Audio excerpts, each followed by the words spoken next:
बहुत सारे कस्टमर से मैं और मेरी team as a CP as a broker काम करते हैं मार्केट में, तो सुनने को मिलता है कि मार्केट में प्राइस ब्रोकर बढ़ाते हैं, यानी प्रॉपर्टी डीलर बढ़ाते हैं। दोस्तों, एक छोटा सा आपको कैलकुलेशन देता हूं, उससे आप समझ पाएंगे कि प्राइस बढ़ता कैसे है।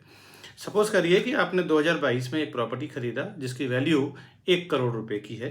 वो 2 BHK की प्रॉपर्टी है और आपने उसको रीसेल में खरीदा है। मैं ये नहीं कहूँगा कि आपको बिल्डर से, रीसेल की बात करते हैं। रीसेल में आपने एक प्रॉपर्टी खरीदा 1 करोड़ रुपए का, उसमें एक स्टाम्प ड्यूटी रजिस्ट्रेशन वगैरह 7% आपने भरा और पे करने के बाद आपको वो करीबन 8 लाख रुपए आपने ऊपर से पे किया।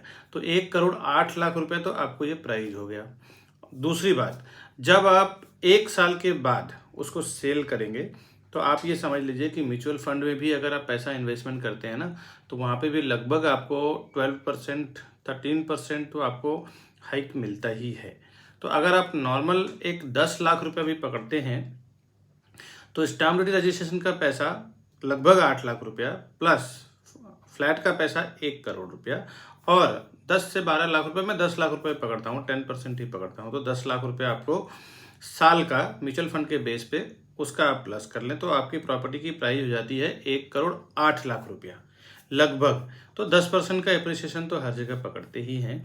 अब जब हम पिछले साल उसी फ्लैट को 1 करोड़ रुपए मार्केटिंग करते हैं तो वो 1 करोड़ रुपए का लगता है। जब दूसरी बार वही कस्टमर हमारे पास बेचने आते हैं कि विकास जी, हमने 18 लाख रुपए तो उसमें लगा दिया है, 1 करोड़ 18 लाख रुपए तो हमने उसका पूरा मुझे घर में पड़ा है, तो थोड़ा कुछ लाख 2 लाख रुपए प्लस मिल जाए तो अच्छी बात है, अदरवाइज हमें ज़रूरत है बेचना है।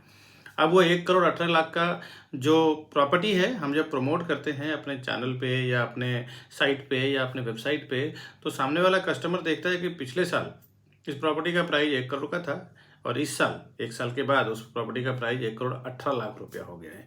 कैलकुलेशन इसमें एकदम से क्लियर है। अभी जो वहाँ पे बेच रहे हैं उनके जगह पे आप अगर खुद होंगे तो क्या करेंगे। एक छोटा सा कैलकुलेशन समझें कि 1 करोड़ रुपए में 8 लाख रुपए आपने स्टाम्प ड्यूटी रजिस्ट्रेशन लगा दिया, सोसाइटी का चार्ज लगा दिया, ट्रांसफर का चार्ज लगा दिया, साथ ही साथ 10-12 लाख रुपए आपने इंटरेस्ट जोड़ लिया उस 1 करोड़ रुपए का, तो 1 करोड़ 18 लाख 20 लाख आपको घर में पड़ गया। तो आप उसको फिर से 1 करोड़ में तो बेचेंगे नहीं। और आपके आसपास में जो ब्रोकर होंगे, जो डीलर होंगे, उनको आप ये नहीं बोलेंगे कि भैया आप 1 करोड़ में हमें बेच के दीजिए। आप क्या बोलेंगे कि एटलीस्ट मेरा जितना लगा है 1 लाख 2 लाख रुपए उससे प्लस करिए, तो वो 1 करोड़ 20 लाख की प्राइस हो जाती है।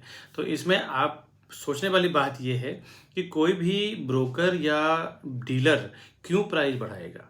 जो आप देखिए कि जो इन्वेस्टमेंट कर रहा है ना, उसका पैसा जा रहा है। दोस्तों, ये समझने वाली बात थी जो मैंने आपको डिक्लेयर किया। काफ़ी दिनों से मेरे चैनल पे ये कमेंट्स आ रहा था कि प्रॉपर्टी डीलर भाव बढ़ा देते हैं, प्रॉपर्टी डीलर भाव बढ़ा देते हैं। प्रॉपर्टी डीलर का तो इंटेंशन ये रहता है कि चलो कम में सौदा करवाओ, ताकि कस्टमर को कम से कम में भाव मिले और उनका काम हो जाए।